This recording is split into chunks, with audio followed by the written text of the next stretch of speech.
హల్లెలూయా.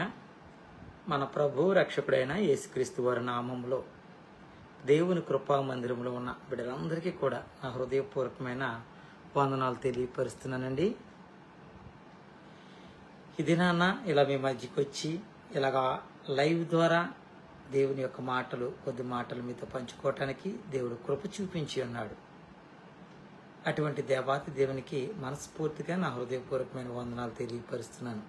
కాబట్టి మనం అందరము కూడా దేవుని యొక్క వాక్యాన్ని చాలా శ్రద్ధగా విందామండి. మీరందరూ కూడా ప్రార్థన చేశారు. మీ అందరికీ కూడా నేను హృదయపూర్వకమైన వందనాలు తెలియపరుస్తున్నాను. మస్కెట్ దేశంలో దేవుని కృపా సంఘము మొట్టమొదటి యానివర్సరీ జరుపుకోవటానికి గొప్ప కృప చూపించాడండి. ఊహించిన దానికంటే, ఊహకు మించిన దానికంటే దేవుడు కృప చూపించాడండి. ఎంతో అద్భుతం అంటే మేము అనుకున్న దానికంటే చాలా గ్రాండ్గా దేవుడు యానివర్సరీ డేని సెలబ్రేట్ చేసుకోవటానికి గొప్ప కృప చూపించి ఉన్నాడు. అలాగే మన మధ్యకి మీ మధ్యలో నుండి వచ్చినటువంటి దైవజనుడు పాస్టర్ విజయ్ కుమార్ గారు కూడా వారి సతీమణి వారిరువురు కూడా మా మధ్యన ఉండి చక్కగా వాక్య పరిచయం చేశారండి. చాలామంది చాలా సంతోషించారు. చాలామంది సంఘాన్ని బ్లెస్ చేసి వెళ్ళారు. దీని అంతటికీ గల కారణం ఏంటంటే మీరందరూ చేసినటువంటి ప్రార్థన అని చెప్పి నేను ప్రభు పేరట మీ అందరికీ తెలియపరుస్తున్నాను. దేవుడు గొప్ప కార్యాలు చేస్తాడు. దేవుడు ఆశ్చర్యమైన కార్యాలు చేస్తాడు. ఈ ఆశ్చర్యమైన కార్యాలు నా జీవితంలో చేసినందుకు దేవాతి దేవునికి మనస్ఫూర్తిగా నేను వందనాలు తెలియపరుస్తున్నానండి. ఎందుకంటే దేవుడు చేసిన కార్యాలు అంటండి ఎలా ఉంటాయంటే అద్భుత ఆశ్చర్య కార్యములు, చాలా అద్భుతమైనవండి. ఇవన్నీ కూడా నా పట్ల దేవుడు మనందరికి ఇచ్చిన సంఘం పట్ల చేస్తున్నందుకు నేను ఎంతగానో సంతోషం వ్యక్తం చేస్తున్నానండి. కాబట్టి మనం అందరం కూడా దేవుని కొరకు జీవించాలి, దేవుని కొరకు ప్రయాసపడాలి. చాలామంది బిడ్డలు ఉపవాసం ఉండి ప్రార్థన చేశారండి, కన్నీరు కార్చి ప్రార్థన చేశారండి. 3 దినాల ఉపవాస కూడికలు పెట్టాను. ఆ ఉపవాస కూడికలు కూడా దేవునికి మహిమకరంగా జరిగినాయి. తదుపరి యానివర్సరీ సెప్టెంబర్ 12వ తేదీన సాయంత్రకాల సమయం 4 గంటల నుంచి 8 గంటల వరకు జరిగినటువంటి ఆరాధన దేవునికి మహిమకరంగా అక్కడికి వచ్చిన బిడ్డలకి ఆశీర్వాదకరంగా జరిగిందండి. మీరందరూ చేసినటువంటి ప్రార్థన వల్ల దేవుని యొక్క మహా కృపే. ఇంకంతే. నా టాలెంట్ కాదండి, నా శక్తి కాదండి, నా బలము కాదండి, ఇంకా ఏదైనా కూడా సరే నేను ఎంత మాత్రం ఏపాటి వాడిని. నేను దావీదు ఒక మాట అంటాడండి, ప్రభువా నేను పురుగుని ఏ స్థితిలో ఉండు అంటున్నాడో తెలుసండి. దావీదు రాజు అయ్యుండి ఎంత తగ్గించుకున్నాడండి. నేను పురుగుని ప్రభువా అంటున్నాడండి. అవునండి, మనం ఏ స్థితిలో ఉన్నామో ఒక్కసారి గుర్తుంచుకోండి. మనం ఎంతగా తగ్గించుకుంటే దేవుడు అంతగా హెచ్చిస్తాడండి. దేవుడు మహాకృప వల్ల మస్కెట్లో ఒక సంఘము, ఇండియాలో ఒక సంఘాన్ని దేవుడు ఇచ్చి ఉన్నాడు. మీతో నేను ఇలాగా లైవ్లో మాట్లాడుతున్నాను. అలాగే మీ అందరికీ కూడా వాక్యాన్ని అందించడానికి కూడా దేవుడు కృప చూపిస్తున్నాడండి. కాబట్టి మీ అందరికీ కూడా నేను మనస్ఫూర్తిగా వందనాలు చెల్లిస్తున్నానండి. ఇది నాన్న చాలా ప్రాముఖ్యమైన దినమండి. మన సంఘ బిడ్డలు వాళ్ళ కుటుంబంలో తన కుమారుడు జ్ఞాపకార్థ కూడిక అనగా మన సంఘ బిడ్డ రాధమ్మ గారు అలాగే సుబ్రహ్మణ్యం గారు వారి కుమారుడు 2వ కుమారుడు సతీష్ యొక్క జ్ఞాపకార్థ కూడిక పెట్టుకుంటున్నారు. 4 సంవత్సరములు పూర్తవి 5వ సంవత్సరంలోకి వచ్చి ఉన్నారండి. కానీ లేఖనాలు సెలవిస్తున్నాయండి, జ్ఞాపకార్థ కూడిక గురించి చాలా శ్రేష్టమైనటువంటి మాటలు పరిశుద్ధ గ్రంథంలో లిఖింపు చేసి ఉన్నాడండి. సంవత్సరానికి ఒక పర్యాయం పెట్టుకుంటారండి ఇది. కాబట్టి జ్ఞాపకం చేసుకుంటా అది చాలా ఆశీర్వాదకరమని చెప్పి జీవగ్రంథం తెలియపరుస్తుందండి. కాబట్టి మనం అందరము కూడా కొద్ది నిమిషములు జీవగ్రంథంలో ఉన్నటువంటి మాటలు చాలా శ్రద్ధగా వినాలని చెప్పి నేను ప్రభు పేట మీ అందరికీ కూడా నేను ప్రేమతో 2 చేతులు జోడించి చెప్తున్నానండి. ఎవరు వాక్యం అందించినా సరే వారి మాటలు శ్రద్ధగా వినండి. ఎందుకంటే మా నోటుకు వచ్చినటువంటి మాటలు మేము మాట్లాడలేమండి. దేవుడే మా ద్వారా మీతో మాట్లాడతాడండి. ఏమి మాట్లాడినా సరే అవి మనకి ప్రయోజనకరంగా ఉంటాయి, ఆశీర్వాదకరంగా ఉంటాయి, మీకు దీవెనకరంగా ఉంటాయని చెప్పి నేను ప్రభు పేరట మీ అందరికీ తెలియపరుస్తున్నాను. కొద్ది నిమిషములు జీవ గ్రంథంలో ఉన్నటువంటి మాటలు మనం తెలుసుకుందామండి. జ్ఞాపకార్థ కూడిక కాబట్టి నేను కొన్ని విషయాలు, శ్రేష్టమైనటువంటి మాటలు మీకు జీవ గ్రంథం నుండి తెలియపరుస్తాను. ఆ విధంగా ఉన్నవా లేవా మీ పరిశుద్ధ గ్రంథంలో ఉన్నటువంటి మాటలు తెలుసుకోవలసిందిగా నేను తెలియపరుస్తున్నాను. సామెతల గ్రంథము 10వ అధ్యాయము 7వ వచనము. సామెతల గ్రంథము 10వ అధ్యాయము 7వ వచనము. నీతిమంతుని జ్ఞాపకము చేసుకొనుట ఆశీర్వాదకరమగును, భక్తిహీనుల పేరు అసహ్యత పుట్టించును. దేవునికి స్తోత్రం కలిగిన కాక. ప్రార్థన చేసుకుందామండి. మహాపరిశుద్ధుడా, మహోన్నతుడా, మహాగణుడా, నీకు వందనాలు. దేవానికి స్తోత్రం తండ్రి. ఈ సాయంకాల సమయంలో, ఈ మధ్యాహ్న కాల సమయంలో దేవుని యొక్క మహాకృప వల్ల నీ వాక్యాన్ని బోధించుండగా దేవా మీరు సహాయం చేయండి ప్రభా. మీ కృప చూపించండి దేవా. నీకు వందనాలు తండ్రి ప్రభా. ఎటువంటి డిస్టర్బెన్స్లు లేకుండా, ఎటువంటి ఆటంకాలు లేకుండా తండ్రి నీకు స్తోత్రం తండ్రి. నీ మాటలు వినటానికి ఎంతో వేగిరి పడుతూ వచ్చినటువంటి బిడ్డల్ని ఒకసారి జ్ఞాపకం చేసుకోవాల్సిందిగా నేను తెలియపరుస్తున్నాను ప్రభా. నీకు వందనాలు తండ్రి. బిడ్డలందరూ కూడా ఎంతో అత్యాశక్తితో నీ మందిరానికి వస్తున్నారు. వచ్చినటువంటి బిడ్డల్ని దేవ పేరు పేరున తండ్రి ప్రభా, పెద్దవారిని, చిన్నవారిని, అలాగే తండ్రి ప్రభా అక్కడ దైవజనుల్ని, అలాగే తండ్రి యవ్వన బిడ్డల్ని అందరిని కూడా తండ్రి ప్రభా, వృద్ధాప్యంలో ఉన్నటువంటి వారిని, వారందరినీ కూడా తండ్రి ప్రభా మీరు బలపరచండి, స్థిరపరచండి, ఆశీర్వదించమని అడుగుతున్నానయ్యా. మీరు సహాయం చేయండి తండ్రి దేవా. బిడ్డ అయితే తండ్రి ప్రభా ఇది నాన్న తండ్రి సతీష్ కొరకు తండ్రి ప్రభా జ్ఞాపకార్థ కూడికి పెట్టుకున్న కుటుంబాన్ని కూడా ఒకసారి మీరు జ్ఞాపకం చేసుకోండి తండ్రి ప్రభా. ఆ బిడ్డకి 4 సంవత్సరములు పూర్తవి 5వ సంవత్సరంలో తండ్రి ఆ బిడ్డని జ్ఞాపకం చేసుకుంటున్నారు తండ్రి. దేవానికి వందనాలు తండ్రి. నీ లేఖన భాగాలు సెలవిస్తున్నాయి తండ్రి. నీతిమంతులను జ్ఞాపకము చేసుకున్నట ఆశీర్వాదకరమని చెప్పి నువ్వు మాట్లాడుతున్నావు. అవును ప్రభా, బిడ్డలను తండ్రి ప్రభా జ్ఞాపకం చేసుకున్నట మాకు ఆశీర్వాదకరం అంటున్నావు తండ్రి. దేవ కొద్ది నిమిషములు నీ పరిశుద్ధ గ్రంథంలో ఉన్నటువంటి మాటలు బిడ్డలకి బోధించుండగా నా నోటికి బోరగా ఉండి ఈ మధ్యాహ్న కాల సమయంలో వారితో నేరుగా, సూటిగా, స్పష్టంగా వాక్యము ద్వారా మాట్లాడమని మా ప్రభు, మా రక్షకుడైన యేసుక్రీస్తు వారి శ్రేష్టమైన నామం పేరట అడిగి వేడుకుంటున్నాం తండ్రి. ఆమేన్, ఆమేన్. శ్రేష్టమైనటువంటి మాట అండి. సామెతల గ్రంథంలో నేను చదివి వినిపించాను మీకు. చాలా అద్భుతమైన మాట. ఏమంటున్నాడంటే లేఖనాలు ఏమని సెలవిస్తున్నాయంటే నీతిమంతుని జ్ఞాపకము చేసుకొనుట ఆశీర్వాదకరము,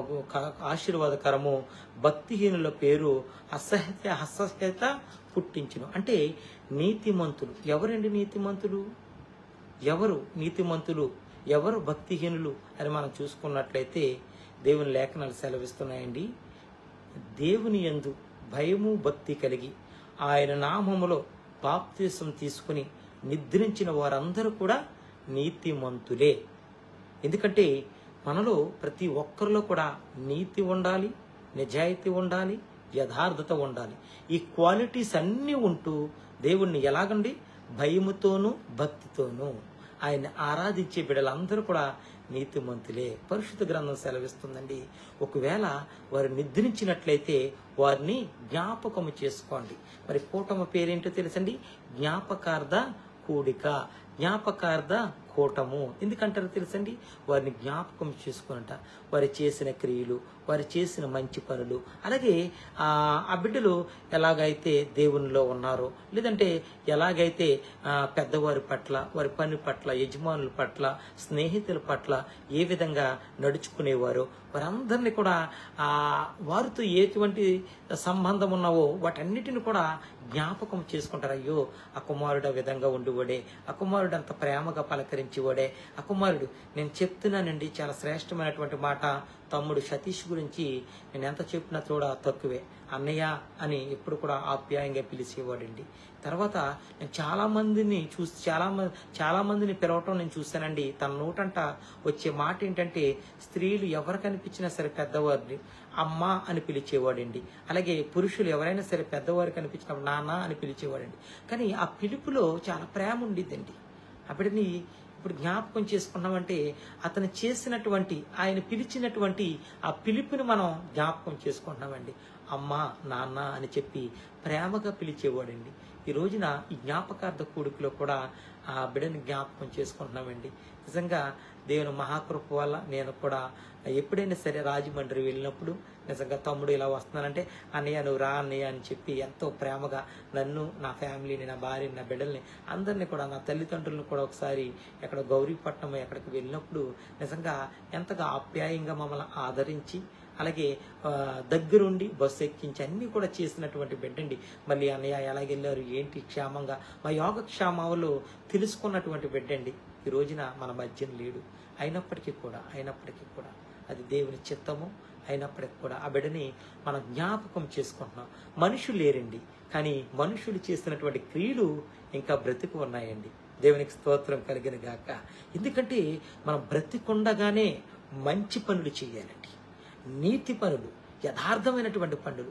మనం మాట్లాడే మాట ప్రేమగా, ఆప్యాయంగా ఉండాలండి. ఆ బిడ్డ లేడు, అయినా సరే ఈ రోజున ఆ బిడ్డ గురించి నేను మాట్లాడగలుగుతున్నాను. ఎలా అంటే అది నా జీవితంలో జరిగింది కాబట్టి, మా పట్ల అటువంటి ప్రేమ చూపించాడు కాబట్టి ఎంతో మంది బిడ్డలు యవ్వన ప్రాయంలో ఇలా జరిగిందే అని చెప్పి ఎంతో మంది బాధపడ్డారండి. ఆ సమయంలో నిజంగా నేను కూడా ఎంతగానో బాధపడ్డాను. తమ్ముడి కొరకు నేను ప్రార్థన చేశాను, అనేక మందితో ప్రార్థన చేయించానండి. మంచి యవ్వన ప్రాయంలో ఉన్నాడు, వివాహం కూడా కాలేదండి. కానీ ఆ టైంలో ఇలా జరగటం చాలా విషాదకరం, చాలా బాధాకరం. అయినప్పటికీ మరి దేవుని చిత్తము, ఎవరు ఎప్పుడు ఏమి అవుతుందో ఎవరికి తెలియదండి. రేపు ఏమి సంభవించబోవునో అది మీకు తెలియదు అని చెప్పి వాక్యం సెలవిస్తుందండి. అవునండి, మనకు తెలియదండి, ఏమీ తెలియదండి. రేపు ఏమి సంభవించబోతుందో.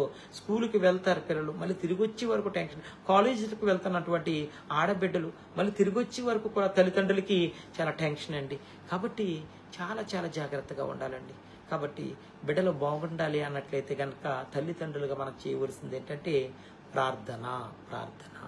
తల్లిగా, తండ్రిగా మన ప్రతి నిత్యము కూడా బిడ్డల కొరకు, కుమార్తెల కొరకు, కుమారుల కొరకు, ప్రభువా నా గృహం నుండి బయలుదేరి బిడ్డలు వెళ్తున్నారే, వారి ప్రయాణం అంతట్లో మీరు తోడుకుండండి, మళ్ళీ క్షేమంగా సురక్షితంగా మా మధ్యకి మళ్ళీ ఇంటికి తోడుకురండి అని చెప్పి తల్లిగా, తండ్రిగా మనం ప్రార్థన చేయాలి. మనం ప్రార్థన చేస్తూ బిడ్డలకు కూడా చెప్పవలసినటువంటి మాట ఏంటంటే, అమ్మా, అయ్యా, మీరు ఎక్కడికి వెళ్ళినప్పటికీ కూడా, ఉద్యోగానికి వెళ్ళినప్పటికీ, స్కూల్కి వెళ్ళినప్పటికీ, కాలేజీలకు వెళ్ళినప్పటికీ, మీరు ఏ ప్రయాణంలో ఎక్కడికి వెళ్ళినప్పటికీ కూడా ప్రార్థన చేసుకుని ప్రభు యొక్క సహాయం తీసుకుని వెళ్ళండి అని మన ప్రేమతో చెప్పాలండి. మనం ఏదైతే నేర్పిస్తామో, ఏదైతే బోధిస్తామో ఆ బిడ్డలు అది విని చక్కగా దాని ప్రకారం నడుచుకున్నట్లయితే ఏం జరుగుతుందంటేనండి, ప్రతి ఒక్కరికి కూడా నేను చెప్పాలనుకున్నటువంటి శ్రేష్టమైనటువంటి మాట ఏంటంటే, నేను ప్రమాదాలు జరగవని నేను చెప్పనండి, ఇబ్బందులు రావని నేను చెప్పనండి. కానీ ఒకటైతే మాత్రం నేను చెప్తున్నానండి, నీకు ప్రమాదాలు వచ్చినా సరే, ఇబ్బందులు వచ్చినా సరే, ఇరుకులు వచ్చినా సరే, వాటి నుండి తప్పించగలిగిన సమర్థుడు నేను ప్రకటిస్తున్న యేసు ప్రభు. దేవునికి స్తోత్రం కలుగును గాక. ఎందుకంటే వస్తాయండి, మనుషులకే కదండి కష్టాలు వచ్చాయి, మనుషులకే కదండి బాధ వచ్చేది. ఎవరికి వస్తాయండి? చెట్టులకు వస్తాయా, లేదంటే మృగాలకు వస్తాయా? వాటికి వస్తే ఏం చెప్పుకుంటాయండి? మనిషికి కష్టం వచ్చినప్పుడు దేవుని జ్ఞాపకం చేసుకుంటాడండి.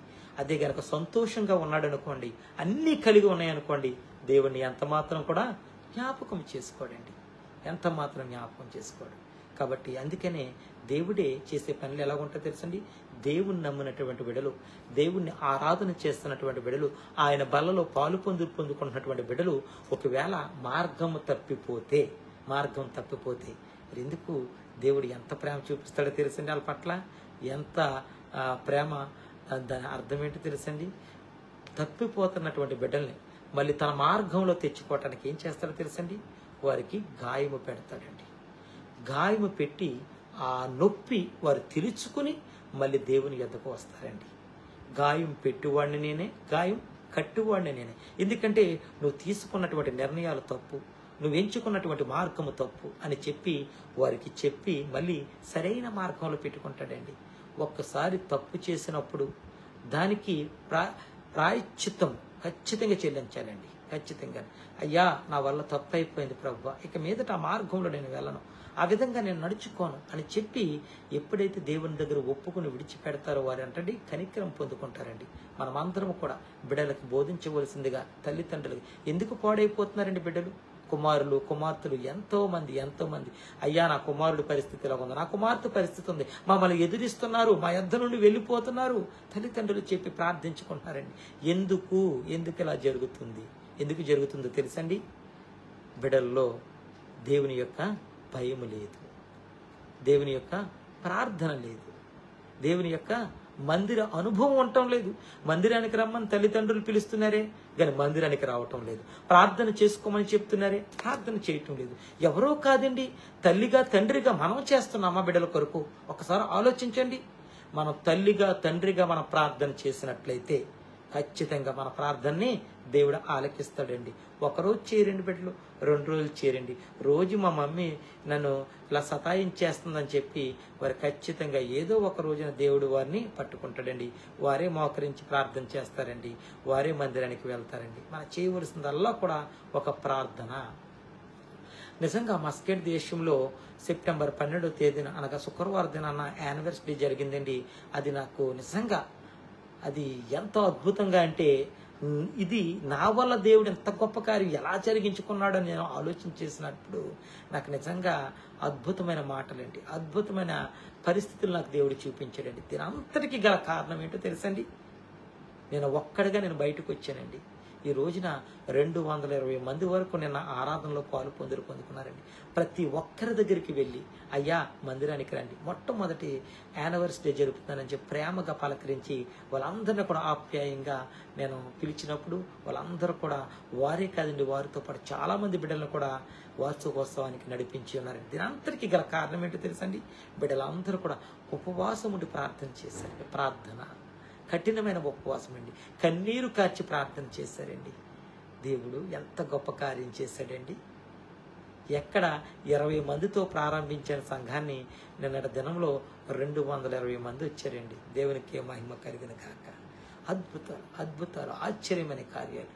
ఎందుకంటే జరిగినటువంటి మేలుల్ని జ్ఞాపకం చేసుకోవాలండి.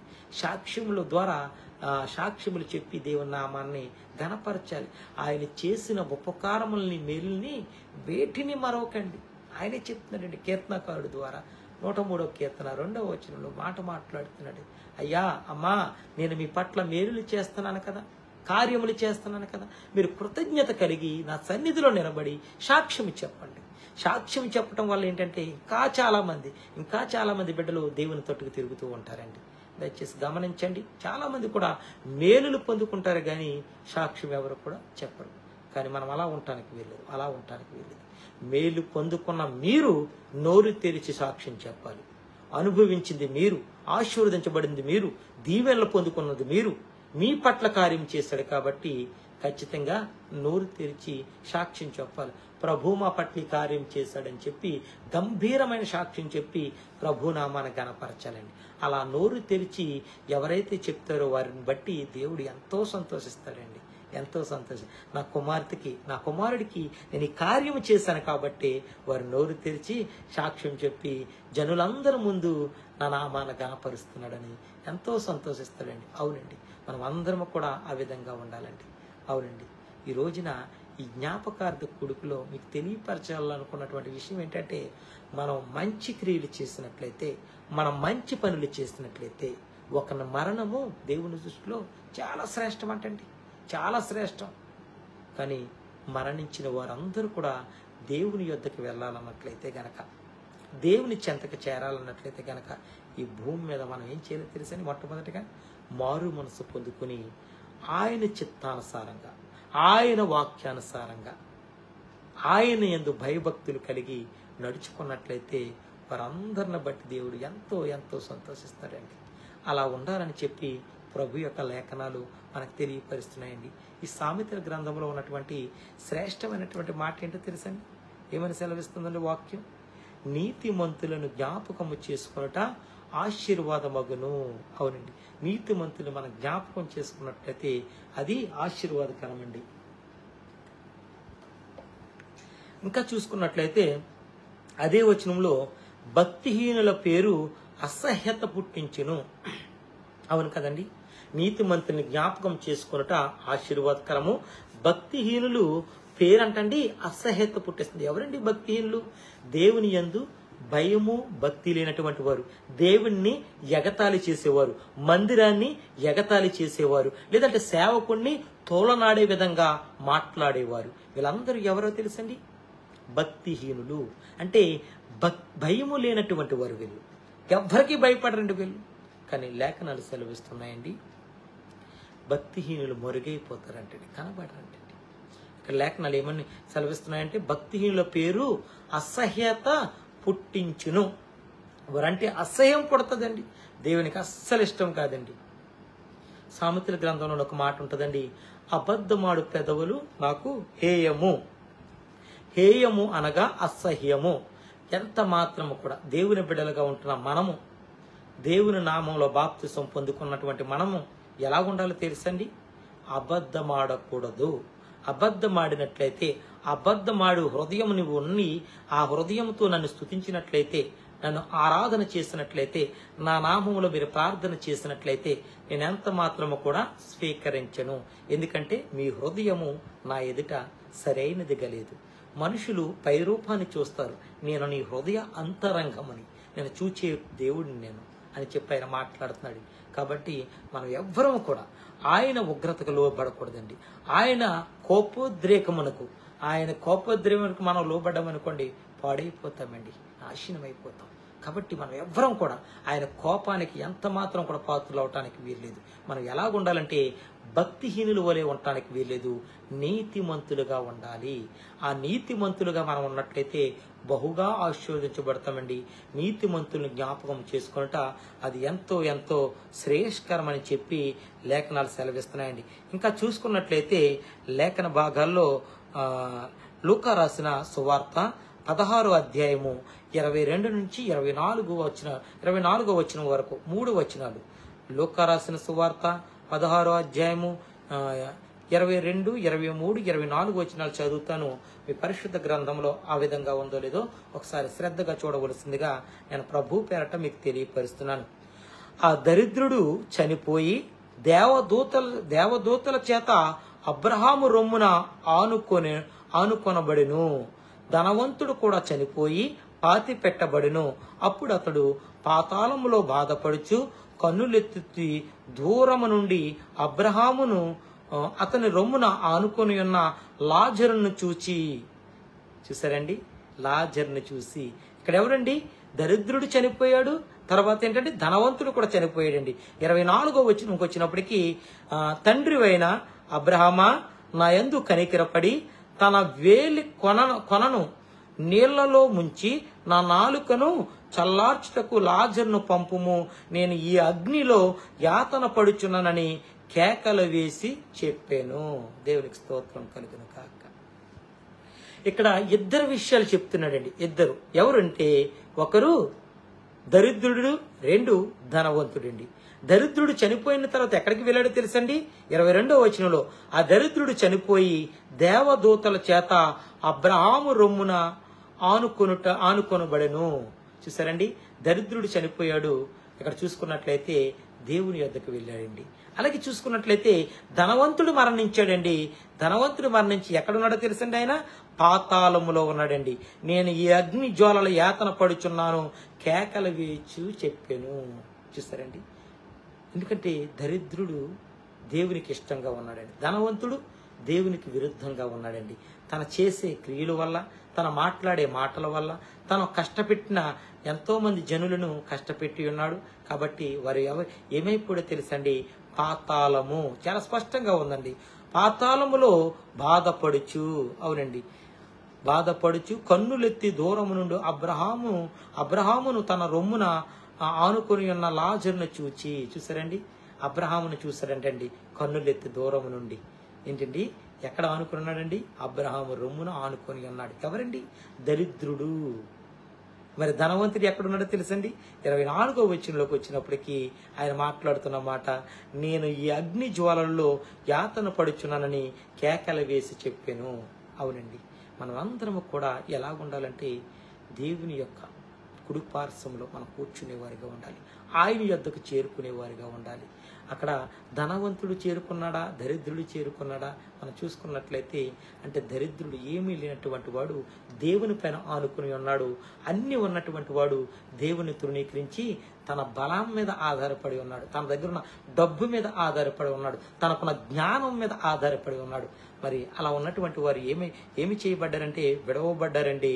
ఎవరైతే తగ్గించుకుని ఉన్నారో, ప్రవ్వా నేను దీనుణ్ణి, నేను రిక్తుణ్ణి, నేను దరిద్రుణ్ణి ప్రవ్వా, ఒక్కసారి నీ కనికరము చూపించని అడిగినటువంటి వ్యక్తి ఎక్కడున్నాడంటే అబ్రహాము రొమ్మున ఆనుకుని ఉన్నాడు. దేవునికి స్తోత్రం కలిగిన గాక. చనిపోయినటువంటి వారిని జ్ఞాపకం చేసుకుంటున్నాం. ఇక్కడ ధనవంతుడు ఉన్నాడు, దరిద్రుడు ఉన్నాడు. దరిద్రుడేమో అబ్రహాము రొమ్మున ఆనుకుని ఉన్నాడు, ధనవంతుడేమో పాతాళములో, ఆయన ఎక్కడంటే అగ్ని జ్వాలల్లో యాతన పడుచున్నాడు. కాబట్టి మనం ఎవ్వరము కూడా అగ్ని జ్వాలలలో యాతన పడేవారిగా ఉండకూడదు. మనం తగ్గించుకుని, ప్రభువా నీ చిత్తానుసారంగా నడుచుకుంటానయ్యా, దేవా నీ వాక్యానుసారంగా నడుచుకుంటానయ్యా, ఈరోజు నువ్వు సేవకుడి ద్వారా మాతో మాట్లాడవు ప్రభువా, వాక్యమై ఉన్న దేవా మేము ధనవంతుడు వరే కాకుండా తండ్రి ప్రభా, దరిద్రుడు వరే మేము తగ్గించుకుని తండ్రి ప్రభా నీ రాజ్యంలో చేరతామని చెప్పి మనం అందరము కూడా ప్రార్థన చేసుకున్నట్లయితే దేవుడు గొప్ప కార్యాలు చేసే దేవుడండి, ఆశ్చర్యమైన కార్యాలు చేసేవాడండి.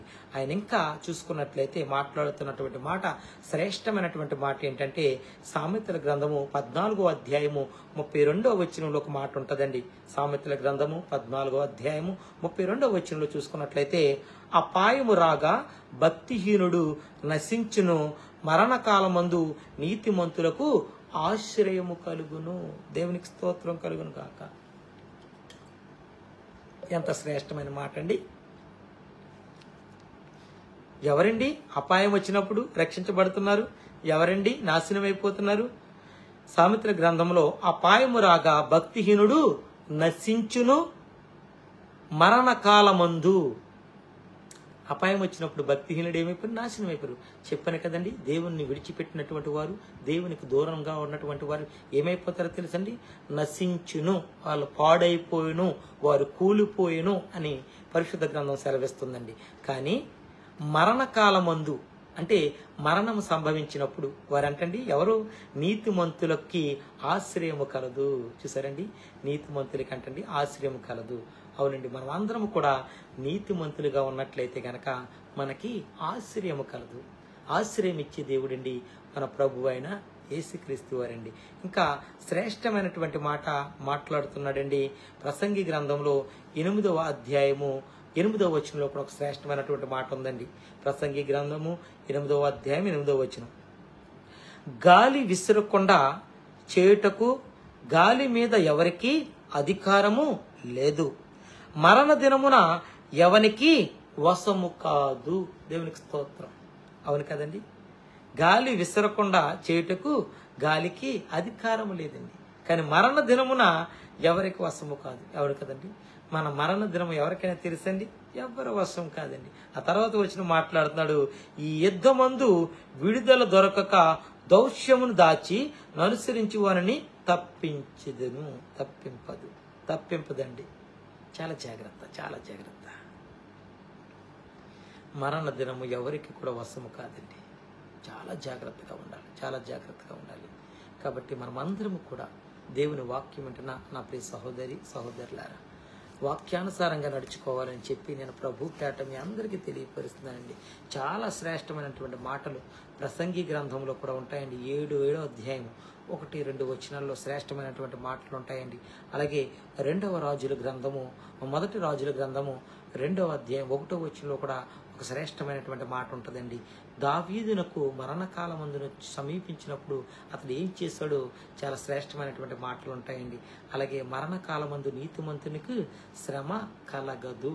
మరణకాలమందు అవునండి, మనకు ఎప్పుడైనా సరే శ్రమ కలగకుండా ఉండాలి అన్నట్లయితే ఈ భూమి మీద నీతిమంతులుగా ఉండాలండి, నిజాయితీగా ఉండాలండి, దేవుడు ఇష్టపడే బిడ్డలుగా ఉండాలి. అప్పుడు మనకి ఆపదొచ్చినా, శ్రమ వచ్చినా, కష్టం వచ్చినా దేవుడు తప్పిస్తాడండి. లేఖనాలు సెలవిస్తున్నాయండి, మొదటగా ఎవరైతే నిద్రిస్తారో వారు లేవపబడతారని చెప్పేసి లేఖనాలు సెలవిస్తున్నాయండి. మనమందరము కూడా నీతిమంతులుగా ఉందామండి. ఎందుకంటే ఈ జ్ఞాపకార్థ కూడిక దేని కొరకు పెట్టుకున్నారంటే తన కుమారుడిని ఒకసారి జ్ఞాపకం చేసుకుందామని. తన కుమారుడు సతీష్ని ఒకసారి జ్ఞాపకం చేసుకుంటున్నారండి. ఈ కూడిక మన మందిరంలో పెట్టడం, దేవుని యొక్క ఆలయంలో పెట్టడం ఇంకా వారి కుటుంబానికి బహు ఆశీర్వాదకరమండి. ఎందుకు తెలుసండి? శ్రేష్టమైనటువంటి మాటలు ఎక్కడ దొరుకుతాయో తెలుసండి? శ్రేష్టమైనటువంటి ఆత్మీయమైన మాటలు ఎక్కడ దొరుకుతాయో తెలుసండి? ఆ బిడ్డని ఎక్కడ ఆశీర్దిస్తారో తెలుసండి? దేవుని యొక్క మందిరమే, దేవుని యొక్క మందిరమే. నిజంగా ఆ బిడ్డ కొరకు ఈ రోజున మనం మాట్లాడుకుంటున్నామంటే అది దేవుని యొక్క మహా కృప. కాబట్టి మనం అందరం కూడా ఒక రోజున ఈ సమయాన్ని, స్థలాన్ని మనం అందరం కూడా విడిచిపెట్టి వెళ్ళిపోతామండి. ఎవరు కూడా శాశ్వతం కాదు, ఎవరు కూడా ఇక్కడ నిలిచి ఉండేవారు కాదు. మన రాజ్యం ఏంటో తెలుసండి? పరలోక రాజ్యం. ఆ రాజ్యంలో మనం చేరాలన్నట్లయితే, దేవుని యొద్దకు మనం వెళ్ళాలన్నట్లయితే ఈ భూమి మీద ఏం చేయాలో తెలుసండి? ప్రయాసపడాలి. దేని కొరకు ప్రయాసపడాలో తెలుసండి? ఆయన సువార్త ప్రకటించే వారిగా ఉండాలి. దేని కొరకు ప్రయాసపడాలో తెలుసండి? మన హృదయ మార్పిడి జరగాలి. మనం మారు మనసు పొందాలి. మారు మనసు పొందిన వాడే నా వాడు, వారు మాత్రమే నా రాజ్యంలో చేరతారు. ఒకవేళ మారు మనసు పొందకుండా మీరు ఉన్నట్లయితే మీరు నా వారు కాదు, మీరు నా రాజ్యంలో చేరరు. ఖచ్చితంగా చెప్తున్నాడండి. మనమందరం కూడా ఆయన రాజ్యంలో చేరేవారిగా ఉండాలి. మళ్ళీ మనల్ని జ్ఞాపకం చేసుకోవాలన్నట్లయితే కనుక, ఎవరినైనా సరే మనం జ్ఞాపకం చేసుకోవాలనుకున్నట్లయితే కనుక మన నీతి క్రియలు, మన మంచి పనులు చేసేవారిగా ఉండాలి. ఆ మంచి పనులు మనల్ని జ్ఞాపకం చేసుకునే విధంగా ఉంటాయి. ఇక్కడ సామెతల గ్రంథము 10వ అధ్యాయం 7వ వచనంలో ఇదే మాట కూడా ఉంది కదండి. నీతిమంతుల్ని జ్ఞాపకము చేసుకుంటా ఎంతో ఆశీర్వాదకరము. అవునండి, అవునండి. మనమందరము కూడా పలానా దేవుడి రాజు, పలానా ఎవరి గురించైనా సరే అండి జ్ఞాపకము చేసుకుంటా అది ఎంతో శ్రేష్టమైనది. మనం ఎక్కడున్నప్పటికీ కూడా మన క్రియలు మాత్రం కనబడాలండి. మన క్రియలు కనబడుతున్నట్లయితే గనక అవి ఎప్పుడు కూడా మనుషులు లేకపోయినప్పటికీ కూడా, ఇప్పుడు సతీష్ లేడిని మన మధ్యన అయినా సరే ఆ బిడ్డ కొరకు మనం ఎలా మాట్లాడుకుంటున్నాం? తను చేసే మంచి పనులను బట్టి. అవును, క్రైస్తవులుగా మనం చేయవలసిన, ఎక్స్పెషల్లీ చేయవలసింది ఏంటో తెలుసండి? ప్రార్థనా జీవితం మనకు ఉండాలి. రెండోది ఏంటంటే తల్లిదండ్రులుగా బిడ్డల కొరకు ప్రతి నిత్యము కూడా ఉదయము సాయంత్రము బిడ్డల కొరకు ప్రార్థన చేయాలండి. బయట పరిస్థితులు బహుభయంకరంగా ఉన్నాయండి.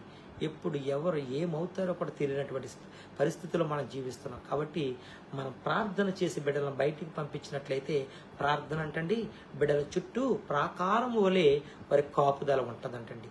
దేవదూతలను దేవుడు పంపిస్తాడంటండి. ఎంత గొప్ప కార్యమో తెలుసండి? ప్రమాదాలు వచ్చినా సరే అది వారికి హాని తల పెట్టకుండా దేవుడు కాపాడుతూ ఉంటారు. అయ్యా, నేను మిమ్మల్ని కాపాడే దేవుడిని, నేను కొనుకను నిద్రపోడును. ఇజ్రాయేలు కాపరి కొనుకడంటండి, నిద్రపోడండి. అటువంటి దేవుణ్ణి మనం అందరం కూడా ఆరాధిస్తున్నామండి. అటువంటి దేవుని సన్నిధికి వచ్చి దేవుని యొక్క మాటలు వింటున్నామండి. మనం అందరం కూడా దేవుని వైపే చూడాలి కానీ లోకంలో ఉన్న వాటి వైపు ఎంత మాత్రం చూడటం కూడా వీల్లేదండి. లోకంలో ఉన్నవి ఏంటో తెలుసండి? అంతలో కనబడి ఇంతలో ఆవిరైపోయేటివి, మాయమైపోయేటువంటివండి. అవి తాత్కాలికమైనవి. మనం స్థిరముగా మనం ఆశీర్వదించబడాలి అన్నట్లయితే కనుక దేవుని వైపు చూడాలి. దేవుడే ఇస్తాడండి. మనకి ఏమి కావాలన్నా సరే మోకరించండి, మీరు ప్రార్థించుకోండి. ప్రభువా, నాకు ఈ సహాయము కావాలి. ఒక తల్లి కుమార్తె తల్లిని ఏ విధంగా అడుగుతుందో అలా అడగండి. లేదంటే ఒక తండ్రిని కుమారుడు ఏ విధంగా అడుగుతాడో ఆ విధంగా అడగండి.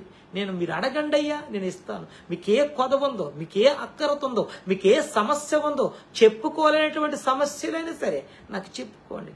అడగండి అయ్యా, నేను ఇస్తాను. మీకు సమీపంగా ఉన్నాను, మీకు నీడవలి మీ ప్రక్కన ఉన్నాను అంటున్నాడు ఆయన. కానీ మనం అడిగేవారిగా ఉన్నామా? మనం అడగమండి. జాగ్రత్త నా ప్రియ సహోదరి సహోదరులారా, మనం అందరం కూడా దేవుణ్ణి అడిగిద్దామండి. దేవుడు మనందరిని కూడా జ్ఞాపకం చేసుకుంటాడండి. ఖచ్చితంగా దేవుని యొక్క రాజ్యములో మనందరం కూడా ఉండాలనేదే నా ప్రయత్నం నేను చేస్తానండి. ఎందుకంటే దేవుని యొక్క రాజ్యములో ఉండాలంటే ఈ భూమి మీద ఈ వాక్యానుసారంగా నడుచుకోవాలండి. ఈ వాక్యానుసారంగా నడుచుకుని చక్కగా దేవుని యందు భయభక్తులు కలిగి దేవుని నామములో బాప్తిసం లేనటువంటి వారు బాప్తిసం పొందుకుని చక్కగా దేవునిలో ఎదుగుతున్నట్లయితే ఆ బిడ్డలందరూ కూడా దేవుని యొక్క రాజ్యంలో చేరతారండి. వారందరినీ కూడా నీతిమంతులుగా పరిశుద్ధ గ్రంథం సెలవిస్తుందండి. మనం ఎవ్వరం కూడా భక్తిహీనుల వలె ఉండటానికి వీల్లేదు. భక్తిహీనులు విడవబడతారు, తృణీకరింపబడతారు, దేవుడు అసహించుకుంటాడు వారిని. మనం ఆ విధంగా ఉండటానికి వీల్లేదు. నీతిమంతులుగా ఉందాం. నీతిమంతులుగా ఉన్నట్లే గనక లేఖనాలు సెలవిస్తున్నాయి, నీతిమంతుల్ని జ్ఞాపకము చేసుకున్నట ఆశీర్వాదకరము. మనలందరూ కూడా జ్ఞాపకం చేసుకుంటారండి. అట్టి రీతిగా మనం ఉన్నట్లయితే మనకి, మన కుటుంబాలకి ఎంతో ఆశీర్వాదకరమని చెప్పి నేను తెలియపరుస్తున్నానండి. ఇక్కడ దరిద్రుడు ఉన్నాడు, ధనవంతుడు ఉన్నాడు. దేవుడు దరిద్రుని జ్ఞాపకం చేసుకున్నాడు, ధనవంతుని విడిచిపెట్టాడండి. ఇక్కడ చూసుకున్నట్లయితే నీతిమంతులు ఉన్నారు, భక్తిహీనులు ఉన్నారు. భక్తిహీనుల్ని విడిచిపెట్టాడండి, నీతిమంతుల్ని జ్ఞాపకము చేసుకున్నట ఆశీర్వాదకరమని చెప్పి ప్రభు వాక్యం ద్వారా మాట్లాడుతున్నాడు. దయతో గమనించండి నా ప్రియ సహోదరి సహోదరులారా, మనమందరం కూడా నీతిమంతులుగా ఉందాము, యథార్థవంతులుగా ఉందాము, దేవుని కొరకు ప్రయాసపడదాము. దేవుడిచ్చే ఆశీర్వాదాలు మనం పొందుకుందామండి. ఈ కొద్ది మాటలు దేవుడు దీవించి ఆశీర్వదించిన గాక. ఆమేన్. చిన్న ప్రార్థన చేస్తానండి. మహాపరిశుద్ధుడా, మహోన్నతుడా, మహాగణుడా, నీకు వందనాలు. దేవానికి స్తోత్రం తండ్రి. ఈ మధ్యాహ్న కాల సమయంలో తండ్రి కొన్ని శ్రేష్టమైనటువంటి మాటలు తండ్రి నీ జీవ గ్రంథం నుండి మాట్లాడటానికి గొప్ప కృప చూపించి ఉన్నావు తండ్రి. బిడ్డలందరూ కూడా ఎంతో అత్యాశక్తి తండ్రి ప్రభు నీ మాటలు విన్నారు. నీతిమంతులు జ్ఞాపకం చేసుకున్నట మాకెంతో ఆశీర్వాదకరమని చెప్పి నీ వాక్యం సెలవిస్తుందండి. అవును ప్రభా, మా సతీష్ కొరకు తండ్రి ప్రభా కొద్ది నిమిషములు తండ్రి ప్రభా ఆ బిడ్డని జ్ఞాపకం చేసుకున్నాం తండ్రి ప్రభా. ఆ బిడ్డ తండ్రి ప్రభా ఈ భూమి మీద ఉన్నప్పుడు తండ్రి తను చేసినటువంటి క్రియల్ని, తన పిలిచినటువంటి పిలుపుని తండ్రి మేము జ్ఞాపకం చేసుకున్నాం తండ్రి. దేవా తల్లి తండ్రులు ఎంతో బాధపడుతున్నారు, దుఃఖిస్తున్నారు. అయినప్పటికీ తండ్రి నువ్వు వాక్యం ద్వారా నువ్వు మాట్లాడి తండ్రి ప్రభా వాళ్ళని బలపరిచినందుకు నీకు వందనాలు తండ్రి. వారి కుటుంబంలో శాంతి, సమాధానము, నెమ్మది, ప్రేమ, ఐక్యత దయచేయండి తండ్రి. దేవానికి వందనాలు తండ్రి. అనేక మందికి దీవెనకరంగా ఉండటానికి ఆ కుటుంబాన్ని చేయండి తండ్రి. నీ సన్నిధిలో తండ్రి ప్రభా వారి మందిరంలో తండ్రి ప్రభా అందరూ కూడా బహుబలంగా వాడబడి వారి కుటుంబం అంతా కూడా మారు మనసు పొందుకుని తండ్రి నీ చిత్త ప్రకారం నడుచుకోవటానికి మీరు సహాయం చేయండి తండ్రి. తనకిచ్చిన తండ్రి ప్రభా 2 కుమారులను తండ్రి ప్రభా దేవానికి స్తోత్రం తండ్రి. గోపిని బట్టి నీకు వందనాలు ప్రభా. అలాగే తండ్రి ప్రభా అరుణ్ కుమార్ని బట్టి నీకు వందనాలు తండ్రి. వారికి ఇచ్చిన భార్య బిడ్డలను బట్టి వందనాలు ప్రభా. వారిని దీవించండి, ఆశీర్వదించండి అయ్యా. అలాగే తండ్రి ప్రభా తల్లిదండ్రులు తండ్రి రాతమ్మ గారిని, సుబ్రహ్మణ్యం గారిని జ్ఞాపకం చేసుకోండి ప్రభా. వారి సంపూర్ణ కుటుంబాన్ని దీవించండి, ఆశీర్వదించండి అయ్యా. దేవా ఆ కుటుంబంలో ఏ కొదవా అక్కరతలు ఉన్నాయో వాటన్నిటిని కూడా మీరు తీర్చమని అడుగుతున్నాను తండ్రి. సంఘానికి తండ్రి విధేయత కలిగి తండ్రి, కట్టుబడి తండ్రి, సంఘాన్ని ప్రేమించే బిడ్డలు ప్రభా వారిని తండ్రి ప్రభుని హస్తాల్లో తీసుకోండి తండ్రి. మీరు ఇచ్చే ఆశీర్వాదాలు పొందుకోవటానికి నీ కృప చూపించమని అడుగుతున్నానయ్యా.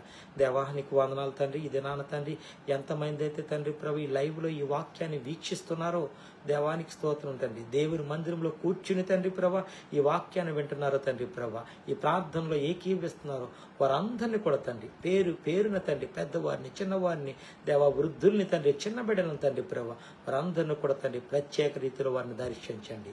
మీ మాటల ద్వారా వాళ్ళని బలపరచండి తండ్రి ప్రభా. మాలో ఒక కొత్త నూతనమైన మార్పుని తీసుకురండి తండ్రి. విన్న మాటలు విడిచిపెట్టేవారిగా కాకుండా విన్న మాటలు హృదయంలో దాచుకొని ఆ వాక్యానుసారంగా జీవించడానికి నీ కృప చూపించమని అడుగుతున్నానయ్యా. అలాగే తండ్రి మాకు ఇచ్చిన తండ్రి దైవజనుల్ని హోసన్న గారిని కూడా తండ్రి ప్రభా దినము తండ్రి అతన్ని అభివృద్ధి పరచండి తండ్రి. దినము తండ్రి ప్రభా ఆశీర్వదించండి తండ్రి. దేవా ఇంకా నీ సేవా పరిచయలో బహుబలమైన పాత్రగా బిడ్డను వాడుకోండి తండ్రి ప్రభా. దేవాన్ని చేసిన మేలులు ఉపకారాలను బట్టి తండ్రి ప్రభా మేము సాక్ష్యం చెప్పి తండ్రి కృతజ్ఞత కలిగి మేము ఉండగలుగుతాం తప్ప విరిగి నలిగిన హృదయంతో మేము మొరపెట్టడం తప్ప మేము ఏమీ చేయలేము తండ్రి. మా మధ్యకి తండ్రి ప్రభా పాస్టర్ విజయ్ కుమార్ గారిని, వారి సతీమణి ప్రియదర్శిని గారిని కూడా మా మధ్యకి తోడుకొచ్చి ఉన్నారు తండ్రి. ఈ మస్కెట్ దేశంలో ఎన్ని దినాలు ఉంటారో అన్ని దినాలు తండ్రి క్షేమంగా సురక్షితంగా ఉండి మళ్ళీ వారి గృహాలకి వెళ్ళటానికి, వారి మందిరం దగ్గరికి వెళ్ళటానికి నీ కృప చూపించండి అయ్యా. చక్కటి ఆరోగ్యాన్ని, ఆయుష్ను మీరు దయచేయండి తండ్రి. ఈ మస్కెట్ దేశంలో తండ్రి ఉన్న సంఘాల్లో వాడబట్టడానికి కూడా నువ్వు వాడుకోమని అడుగుతున్నానయ్యా. మీరు సహాయం చేయమని అడుగుతున్నాను తండ్రి. నీ చిత్తము జరిగించండి తండ్రి. సంఘము తండ్రి దేవుని కృపా మందిరాన్ని తండ్రి దినదినము అభివృద్ధి పరచండి అయ్యా, ఆశీర్వదించండి అయ్యా. అనేక మందికి దీవెనకరంగా చేయండి అయ్యా. చిన్న మంద భయపడుకు, పరలోక రాజ్యము నీదే అని చెప్పి సంఘానికి ఇచ్చిన వాగ్దానాన్ని బట్టి నీకు వందనాలు తండ్రి. మేము భయపడకుండా తండ్రి నీ తట్టు చూస్తున్నాం తండ్రి. దేవా మీరు సహాయం చేయమని, నీ కృప చూపించమని, నీ కాపుదల ఉంచమని మా ప్రభు మా రక్షకుడైన యేసుక్రీస్తు వారి శ్రేష్టమైన నామం పేరట అడిగి వేడుకుంటున్నాం తండ్రి. ఆమేన్, ఆమేన్. అమ్మ అందరికీ కూడా పేరు పేరున నా హృదయపూర్వకమైన వందనాలు తెలియపరుస్తున్నాను. దేవుని చిత్తమైతే నేను కూడా ఇండియా దేశానికి వచ్చి మందు కూడా డిసెంబర్ 30వ తేదీన యానివర్సరీ అండి. ప్రార్థించండి. ఆ యానివర్సరీ కూడా ప్రభు ఘనకరంగా జరిగించాలని చెప్పి ప్రార్థించండి. మీ అందరికీ కూడా మనస్ఫూర్తిగా హృదయపూర్వకంగా వందనాలు చెల్లిస్తున్నాను. మిమ్మల్ని మీ కుటుంబాలను దేవుడు ఆశీర్వదించును గాక. ఆమేన్. God bless you all. వందనాలండి.